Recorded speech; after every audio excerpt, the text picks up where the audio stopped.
So, did Janice get her memory back? No, not yet. Well, at least she only forgot about us. My husband and mother-in-law waited until I was asleep to show their true colors. I hope we can bring her back home and use her again. Why do I have to do all the housework? It's so annoying. She should be the one doing it. Why aren't you better yet, you useless? My name is Janice. I'm 32 years old and work in an office. This is awful. I don't know how things ended up like this.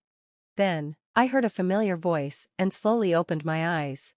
Janice, you're awake. Thank goodness. I saw my mother standing there, tears in her eyes. I looked around and realized I was in a hospital room. Mom, why am I here? You suddenly felt dizzy outside and fell down the stairs. Is that what happened? You hit your head and passed out. They brought you here in an ambulance. Oh. I see, sorry. Don't apologize. I'm just so happy you're okay. Let me get the doctor. She hurried out of the room. Then, a man walked in. He looked nervous. Janice, are you all right? I frowned. Who are you? What? I'm Vince. I had no idea who he was. He acted like he knew me well, but I couldn't remember him at all. Vince? Then, he said something shocking. I'm your husband. What? That made no sense. I wasn't married. I was supposed to be single.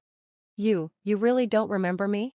I don't know. I don't even know if I'm supposed to have memory loss. Before I could say more, my mother returned with a doctor. Oh, Vince, you're back, she said. Yeah, I brought her some clothes, he replied. They spoke normally, like they knew each other well. Could this man really be my husband? Vince looked worried and turned to my mother. Janice doesn't seem to remember me. Maybe she has amnesia. What? My mother and the doctor looked shocked. We should run more tests, the doctor said. So, I stayed in the hospital for a few more days while they examined me. A lot of people visited, friends, co-workers, I remembered all of them. I even remembered my job. So why had I forgotten my husband? And his mother? I had never seen my mother-in-law before, at least, that's how it felt. I remembered everything else, but not them. When the test results came back, the doctor explained something surprising. At first, they thought I had memory loss because I hit my head, but there was no brain injury. Instead, they said it might be psychogenic amnesia, caused by emotional stress, not the fall. That actually made sense. Whenever I tried to remember my husband or mother-in-law, I felt a sharp pain in my head. Like there was something I didn't want to remember. Would my memory ever come back? My husband and mother-in-law looked surprised, but acted like they cared. Doctor, when can Janice leave the hospital? My mother-in-law asked. I'm just glad she's okay, my father-in-law added. The doctor said I could go home soon, but it would be best for me to stay at my parents' house until my memory returned. My in-laws looked shocked. What? But Janice is my wife, Vince said. She lives with us, his mother added. You can't just take her away. Her sudden outburst startled me. Even the doctor seemed taken aback. Please lower your voice. This is a hospital, he said. That made them quiet down. Just then, I felt a sudden, painful headache. Janice, are you okay? The doctor asked, noticing my distress. I'm sorry, my head hurts. Let's get you checked out right away, okay? The doctor turned to my in-laws and asked them to leave. They walked out with unhappy looks on their faces. They didn't seem truly worried about me at all. Are you feeling better? The doctor asked, looking concerned. Strangely, once they left, I actually did feel a little better. I see. It seems like you didn't have a good relationship with your husband or his parents. Maybe they caused you a lot of stress, the doctor said. I nodded slowly. I don't know, but maybe you're right. Hearing that made me think. What if my life with my in-laws was so awful that my brain just erased those memories to protect me? And the way they panicked when the doctor suggested I stay with my parents, it seemed suspicious. Were they worried because they couldn't use me anymore? A chill ran down my spine. What had they done to me while I was living with them? The only thing that came to mind was mistreatment. Had they really treated me so badly? But every time I tried to remember, my head hurt so much that I had to stop. When I told my parents about it, they looked really worried. But sweetie, you always told us that living with them was fine. Maybe you were hiding the truth so we wouldn't worry? My mom asked. I I don't know if that's true. I'm sorry. Don't apologize. You're still missing memories, and we don't know what really happened yet, she reassured me. Then, my dad had an idea. He suggested something. Do you think it's safe? What if he finds out? I asked nervously. Let's just hope he doesn't, my dad said. I was unsure, but I needed answers. So, I agreed to go along with his plan. Later that day, my hospital room door opened. Janice, how do you feel? It was my husband. When I didn't answer, he mumbled. What, still sleeping? I was actually awake. But for some reason, I decided to pretend I was asleep. I wanted to see how he would act when he thought I wasn't listening. I heard him sit down in the chair next to my bed and sigh. Then, I heard the lid of a coffee can pop open.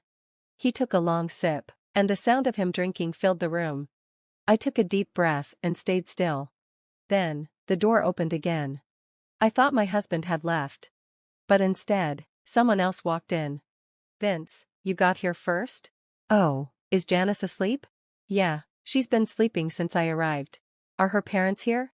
I haven't seen them. I don't think they're coming today. It sounded like my husband was checking to see if anyone else was around. As if he had something to hide. I thought it was strange, and then they started saying something unbelievable. So, did she remember anything? No, not yet. So she still doesn't remember what happened when she got hurt? That's right. Good, I don't want her to remember anyway. Maybe it's actually a good thing that she forgot about us. My husband and mother-in-law thought I was asleep and started showing their true colors. I hope I can get her to come back home so we can use her again. Why do I have to do all the housework? It's such a pain. She's the one who should be doing it. Yeah, right. She needs to hurry up and get better. That useless. Hearing their cruel words, a memory suddenly came back to me, a terrible one. I remembered how my mother-in-law treated me horribly every day. Hey, Janice, what is this? The food has no taste. Make it again. But your son likes light flavors. I made it the way he likes. Well, I like strong flavors. Make mine stronger. If I redo it now, I'll be late for work. I don't care if you're late. What matters is that my husband and I get a proper meal. Not only did she make me cook breakfast for everyone, but she also forced me to prepare lunch for her and my father-in-law every morning. I even had to pack a lunchbox for my husband. After work, I had to cook dinner, do the laundry, and clean the house. I was always the last to take a bath, usually around midnight. Then, I had to wake up at 5 a.m. to do it all over again. They treated me like a servant. I was so exhausted, both physically and mentally, that I could have collapsed at any moment. Then, another memory hit me. I remembered how I lost my memory. That day, my husband and I went shopping for my mother-in-law's birthday gift. He made me go to several stores before finally picking one. On the way home, I was so tired that I fell asleep in the car. Then, suddenly, "You've got to be kidding me, what are you doing sleeping?" I woke up to my husband yelling. "Oh. I'm sorry," I said, still half asleep. "Get out of the car and walk home, you lousy wife." He pulled over, got out, and yanked open the passenger door. He unbuckled my seatbelt and tried to drag me out. I curled up, covering my head with my hands, but he grabbed my arm and pulled me down hard. I hit the ground with a thud. The impact must have caused my concussion. I must have passed out. That's how I lost my memory. I needed to get out of the hospital and call the police immediately. I pretended to wake up just as my husband and mother-in-law finished talking. When they noticed, they put on fake sad smiles. "Janice, you're awake. How are you feeling? Take your time to recover, we're here for you." Hearing their sweet words made my skin crawl. "I'm sorry, I guess I fell asleep. I had so many tests today, and I'm really tired. Don't worry about it, we'll check on you later." They smiled and left. As soon as they were gone, I called my parents and told them everything, how my in-laws treated me and how my husband had hurt me. They were shocked and furious. Right away, they called the police and reported the abuse. We also decided to file for divorce. But we had to be careful. My in-laws couldn't know what we were planning. A few days later, I was discharged and went to my parents' house. Then, my father and I went to my in-laws' home to get my belongings. They asked if my memory had come back. I lied. I told them the doctor said I might never remember. Their worried faces suddenly lit up. "Oh, that's too bad. But don't worry, dear, you can come back home whenever you're ready, okay? Yes, we care about you very much, Janice. They smiled sweetly, pretending to be kind. I saw my dad clench his fists, but he stayed calm. He went to my old room to help me pack. I gathered my things carefully, making sure my in-laws didn't suspect a thing. I was almost free. After that, my father and I went straight to the police station. I told them everything about my injury and filed a report against my husband. The police said they would start investigating right away. Next, we hired a lawyer and started working on my divorce. Luckily, I had kept diaries about all the abuse I had suffered. I had written down everything. My lawyer said that with so much proof, I could demand alimony on my terms. Once everything was ready, I decided to meet with my husband. I sent him a message, saying that some of my memory had returned and I wanted to talk. As expected, he brought his mother with him, so I brought my father and my lawyer. So, Janice, is it true your memory came back? My husband and mother-in-law looked nervous. I stayed calm and emotionless. Yes, I remember. I remember how you hurt me and how your family treated me. Their faces turned pale, but they still tried to defend themselves. Wait a minute, do you have any proof? Yeah, you can't just say things like that. We can sue you for lying. They were trying to scare me, but my lawyer just sighed and spoke. Janice kept detailed diaries of the abuse. She also secretly recorded your conversations in the hospital, on her father's advice. Plus, there's evidence of the moment she was injured. My husband and mother-in-law looked shocked. Our recordings? Then, I delivered the final blow. I already reported you to the police. The street security camera caught you pulling me out of the car. Soon, the police will come for you. My husband looked like he was about to faint. This can't be happening. He tried to run, but my lawyer stopped him. If you run, the charges will be even worse.